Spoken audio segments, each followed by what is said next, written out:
और सांस्कृतिक संस्था की उस विराट व्यक्तित्व ने स्थापना की थी। जो संस्थापक गण थे, उन संस्थापक गणों में एक प्रमुख जवाहर इंदु जी थे, उस श्रद्धेय जवाहर इंदु जी का, और उस संस्था को स्वरूप देने में उनके जो साथी थे, श्रद्धेय दादा राजनारायण चौहान जी का, आदरणीय मंच पर आसीन शत्रुघ्न सिंह चौहान दादा का, रामनिवास पंथी दादा का, और इस कॉलेज के सर्वे सर्वा आदरणीय दादा मुनेश्वर सिंह जी का मैं हृदय से आभार व्यक्त करता हूँ कि सन 1991 में 80-90 के उस दशक में जब हम अपनी अस्मिता की लड़ाई लड़ रहे थे, तो यहाँ एक साहित्यिक, सामाजिक एवं सांस्कृतिक संस्था का उन्होंने जन्म दिया। उसी क्रम में आज हमारे युवा साथियों ने 2019 में एक संस्था स्थापित की, जिसके सारथी की भूमिका निभा रहे हैं हमारे साथी, हमारे अग्रज भाई डॉक्टर प्रोफेसर कृष्ण कुमार जी। मैं गर्व के साथ कह सकता हूँ, प्रोफेसर कृष्ण कुमार जी और हम एक ही कक्ष में रहकर अध्ययन की जीवन प्रारंभ किए हैं, और तब से आपकी समीक्षा प्रति देखकर मैं कहता रहा हूँ कि मित्र, आप अधुनातन प्रश्न और प्रदर्शन संस्था को ऐसा अधुनातन प्रश्न साथी के रूप में मिला है। निश्चित रूप से यह संस्था उत्तरोत्तर वृद्धि करेगी, और जिस तरीके से जिस मुहिम को लोग लेकर चल रहे हैं, भाई शिवेन जी, भाई डॉक्टर ब्रजेश जी, भाई अनुराग शुक्ल जी, भाई प्रिंस आचार्य जी, अभिषेक अंकुर जी, तमाम साथी जो इस संस्था को गति दे रहे हैं, मैं उन सभी को, यानी 1991 और आज 2026 का ये जो मिलन एक साथ दो संस्थाओं का हो रहा है, इसमें जवाहर इंदु जैसे रचनाकार का स्मरण करना अपने आप में अद्भुत है, अपने आप में अलौकिक है। यह भूमि साहित्य की भूमि है, यह भूमि शौर्य की भूमि है। हमसे पूर्व वक्ताओं ने बताया है कि बगल में ही चननिया गोलीकांड हुआ है, जिससे हजारों किसान यहाँ से मुंशीगंज तक यात्रा किए थे। तो ये चननिया गोलीकांड की सरजमी है, ये पंडित अमोल शर्मा की सरजमी है, ये साहित्यकार अमर बहादुर सिंह अमरेश की सरजमी है, ये ठाकुर दल बहादुर सिंह की सरजमी है, जिन्होंने 15 अगस्त 1947 को प्रथम बार रायबरेली में तिलक भवन से झंडा फहराया था और नारा दिया था, नीच हथकड़ी टूट गई है, आज गुलामी छूट गई है। ठाकुर दल बहादुर सिंह की सरजमी को, ठाकुर अमर बहादुर सिंह अमरेश जैसे रचनाकार की भूमि को, पंडित अमोल शर्मा जैसे अद्भुत रचनाकार की भूमि में ही एक अलौकिक रचनाकार, एक अद्भुत रचनाकार, एक दिव्य रचनाकार, एक विराट व्यक्तित्व का धनी श्रद्धेय जवाहर इंदु जी के इस क्षेत्र में हमें बोलने का अवसर मिला है। बाल साहित्य के क्रम में आप सभी लोगों ने उस दिव्य आत्मा को नमन करते हुए उसकी रचनाओं से हम आप सभी को रूबरू कराने की चेष्टा करेंगे। देश का प्रथम प्रधानमंत्री हम सभी लोग जानते हैं वो जवाहर था, और इस इलाके का प्रथम आंचलिक रचनाकार भी जवाहर है। यह अपने आप में एक अद्भुत चीज है, एक विलक्षण चीज है। जवाहर इंदु जी की जो रचनाएं हैं, अगर कहा जाए बात में कुछ बात हो तो बात होनी चाहिए, बात में कुछ बात हो तो बात होनी चाहिए, जीत होनी चाहिए या मात होनी चाहिए, पीठ पीछे तो बहुत कुछ कहते हो, सामने कहने की औकात होनी चाहिए, औकात होनी चाहिए। ऐसे बेबाक रचनाकार, हालांकि विषय मेरा बाल साहित्य पर बोलने का है, लेकिन उनका जो उपन्यास है नियति चक्र 2011 में उनके मरणोपरांत प्रकाशित हुआ। उस प्रकाशन की भूमिका में जवाहर इंदु जी की आदरणीय धर्मपत्नी विमला इंदु जी का, उनकी सुपुत्री प्रतिभा इंदु जी का, उनके सुपुत्र आकाश इंदु जी का, विकास इंदु जी का मैं हृदय से धन्यवाद ज्ञापित करता हूँ, आभार प्रकट करता हूँ। ऐसे दिव्य रचनाकार की मरणोपरांत एक रचना, एक औपन्यासिक रचना आपने नियत चक्र के रूप में पेशवारा साहित्य को समर्पित की। उस रचना में बड़ी बेबाकी के साथ आपका रचनाकार स्पष्ट करता है कि पेशवारा है। इस पेशवारे को कहा जाता है कि मूंछों और गलमूंछों पर ताल देने वाला ये इलाका है। अबे सुन ले गुलाब की भूमिका अगर कोई दे सका तो इसी पेशवारे का रचनाकार निराला दे सका, और इसी तरीके की भूमिका नियत चक्र में आपका रचनाकार देता है। और उस कथा में जो एक पंडित जी के घर की दहेज प्रथा पर पूरा उपन्यास केंद्रित है, उस उपन्यास में एक पंक्ति है जो बेबाकी से अपनी बात करता है कि ससुरा जिस पत्तल में खाता है उसी में छेद करता है।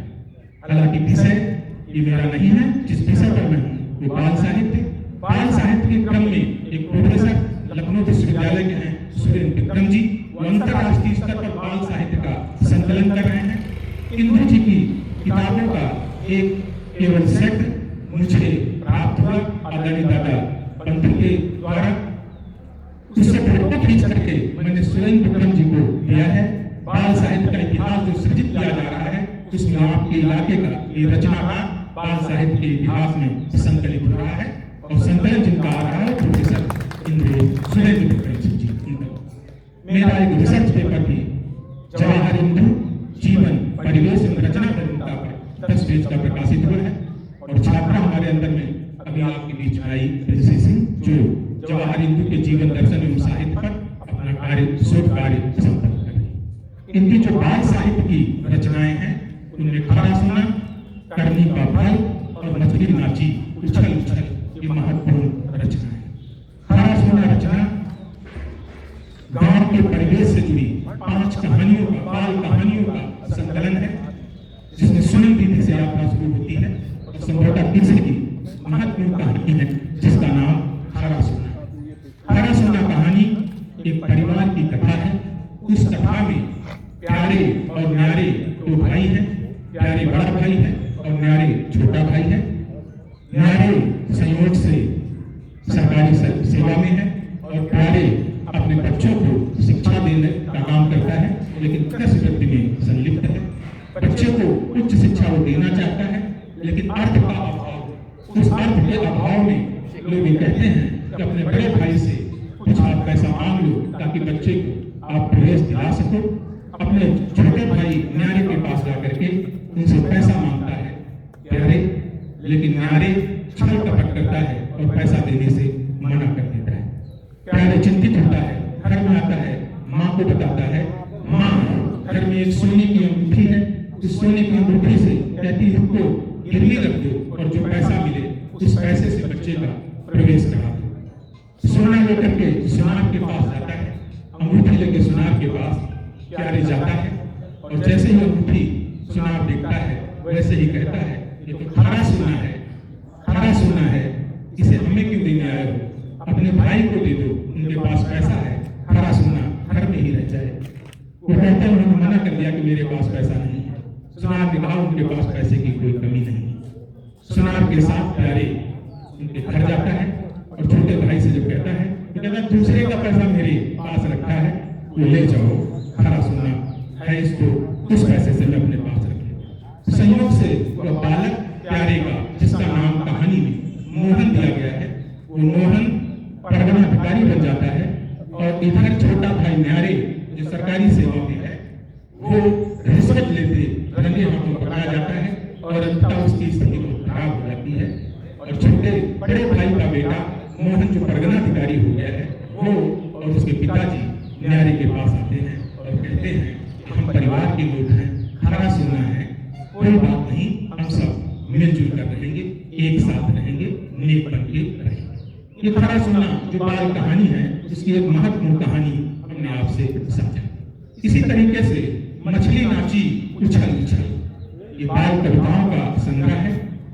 इस संग्रह में हालांकि जवाहर हिंदू जी की जो रचनाएं आई हैं तो 83 के आसपास से उनकी प्रकाशित रचनाएं हम लोगों के सम्मुख हैं। 83 से लेकर के और एक उनकी मरणोपरांत रचना 2011 में आई, 83 से रचनाएं हम सभी लोग उनकी पढ़ते हैं। लेकिन वैश्विक की शोध वृत्ति मेरी चौथा है और उस चौथा के क्रम में जवाहर हिंदू जो हमारी जमीन के हैं, अपनी जमीन के हैं, इन पर जब कार्य करना था और प्रकाशित साहित्य मुझे नहीं मिल पाया था तो उस क्रम में नए पुराने के बहुत पुराने अंक थे, जिसमें इसके संपादक दिनेश सिंह जी का एक अंक नए पुराने का सन 77 में हमारे जन्म तिथि से भी पहले प्रकाशित हुआ, सन 77 का अंक मिला, फिर 83 का अंक मिला।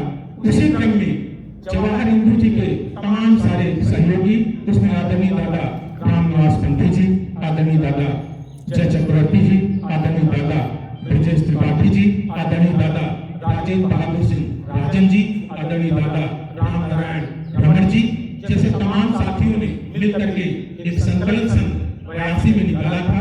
संभवतः उसका नाम प्रतिभन, नहीं प्रतिभन उस संकलन का नाम था। उस प्रतिक्रम से अपनी यात्रा जवाहर नेहरू जी ने कविता के क्षेत्र में प्रारंभ की और तमाम पत्र पत्रिकाओं में स्वतंत्र रूप से संग्रह नहीं आया था, लेकिन तमाम रचनाओं में उनकी रचनाएं संकलित होती रही, प्रकाशित होती रही। प्रतिध्वनि 82 का संकलन 82-83 में आया था, उसमें उनकी 2 छड़िकाएं प्रकाशित हुई थी। समय पर एक छोटा सा उनका गीत प्रकाशित हुआ था और महत्वपूर्ण गीत था समय।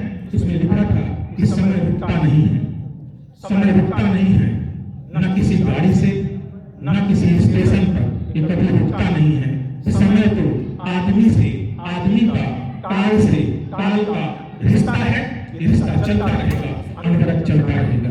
इसी के साथ 2 छड़िकाएं भी उस पत्रिका में उनकी प्रकाशित हुई थी। उसके बाद उनके संग्रह प्रकाशित होना प्रारंभ हुए। उन संग्रहों के क्रम में एक संग्रह खरा सोना कहानी संग्रह बाल का था, जिसकी हमने आपसे चर्चा की। उसी में करनी का फल एक कहानी संग्रह उनका आया और सबसे महत्वपूर्ण संग्रह बाल साहित्य में उनका जो रहा मछली नाची उछल उछल, बहुत महत्वपूर्ण संग्रह था। और वह संग्रह सन 82 में ही एक बाल गोष्ठी, बाल साहित्यकारों की गोष्ठी में जवाहर नेहरू जी इसको साझा करके आए थे। चिंतन में थे, बाल साहित्य पर वो कुछ करना चाहते थे और उस रचना में उसी दौरान उनके स्वयं के बच्चे हमारे अनुज आकाश नेहरू जी, विकास नेहरू जी और उनकी बिटिया हमारी छोटी बहन प्रतिभा नेहरू जी, सच में प्रतिभा नाम दिया तो जवाहर नेहरू की प्रतिभा को साक्षात प्रतिभा में ढालने का काम हमारी छोटी बहन प्रतिभा नेहरू ने किया। निसंदेह उसको हम सभी लोग अंतर्राष्ट्रीय कवि का दर्जा दें तो कोई बड़ी बात नहीं है, क्योंकि राजस्थान में रहकर सब राष्ट्रीय स्तर पर अपनी कविताओं का प्रणयन कर रही है। मंची कविता में एक महत्वपूर्ण नाम के रूप में प्रतिभा नेहरू जी हम सभी लोगों के समक्ष। आकाश को अगर कहें तो निश्चित रूप से आकाश की ऊंचाइयों को अपनी सफलता के माध्यम से जवाहर नेहरू जी का नाम रोशन कर रहे हैं और अपने अंचल में रह करके जवाहर नेहरू को सच में उनकी रचनाओं को, चाहे उनका गजल संग्रह हो, चाहे उनका गीत संग्रह हो, चाहे उनका कहानी संग्रह हो, चाहे उनका कविता संग्रह हो, उसको विकास की गति अगर कोई दे रहा है तो उनके छोटे से पुत्र विकास नेहरू जी दे रहे हैं। निश्चित रूप से ऐसे पुत्र अगर हैं तो होनहार विद्वान के भोग छींकने पार। निश्चित रूप से बचपन से ही ये जो उनके बेटे बेटियां हैं, इनमें बहुत कुछ उन्होंने देखा होगा, तभी संभवतः उन्होंने बाल साहित्य पर लिखने के लिए सोचा। जिस रचना की हम लोग चर्चा कर रहे हैं, मछली नाची उछल उछल, उस रचना की भूमिका बाल साहित्यकारों की गोष्ठी से आने के बाद देर रात तक जवाहर नेहरू जी चिंतन करते रहे और उसी चिंतन के क्रम में रचना की जो भूमिका लिखते हैं। प्रतिभा छोटी सी है उस कविता में और अपने पापा को भाई ने डांटा है, उस डांट को कविता में ढाल करके आधी रात तक जवाहर नेहरू जी ने चिंतन किया और उसी कविता की भूमिका बनाई। फिर अपने उन्हीं सारे मित्रों के साथ जो उनके समकालीन 80-90 के दशक के थे, उनसे चर्चा की और फिर एक लंबी कविताओं का क्रम छोटे छोटे सहज भावों में उन्होंने मछली नाची उछल उछल में दिया। उसमें आकाश नेहरू का भी नाम है, उसमें विकास नेहरू का भी नाम है, उसमें प्रतिभा नेहरू का भी नाम है और उनकी धर्म पत्नी आदरणीय चाची विमला नेहरू का और कमला नेहरू का भी इसमें कविताओं के माध्यम से उन्होंने चित्र किया है। वह रचना मछली नाची उछल उछल बच्चों को संप्रेषित करते हुए सहज भावों में उसमें 2 का पहाड़ा पर कविता है, 4 का पहाड़ा पर कविता है, 8 का पहाड़ा पर कविता है, 10 का पहाड़ा पर कविता है। भारत देश की अस्मिता पर बिल्कुल छोटे बच्चों के स्तर की एक महत्वपूर्ण कविता है। उसमें चूहे पर कविता है, उसमें बिल्ली पर कविता है। सबसे महत्वपूर्ण बात, उसमें एक महत्वपूर्ण कविता जलालपुर घई गांव को केंद्रित करते हुए है। मेरे गांव के बीच में है एक ताल, भादों में भर जाता है हर साल। ताल की उस कविता के माध्यम से जलालपुर घई गांव की पूरे अंचल को, पूरे आंचलिक स्थिति को, जैसा मैंने आपसे कहा कि देश का प्रथम प्रधानमंत्री एक जवाहर था, तो इस अंचल का प्रथम आंचलिक रचनाकार अगर कोई है तो गर्व से वह भी जवाहर है। ताल जैसी कविता के माध्यम से, चूहे जैसी कविता से, चूहे को चढ़ाया राजनीति का नशा, देशवासी को किताबें लेकर के आया, ऐसी तमाम कविताओं का संकलन मछली नाची उछल उछल में, करनी का फल में, खरा सोना में, कहानियों के माध्यम से निश्चित रूप से जवाहर नेहरू जी ने श्रेष्ठ काम किया है। ऐसी शख्सियत को हम सभी नमन करते हैं।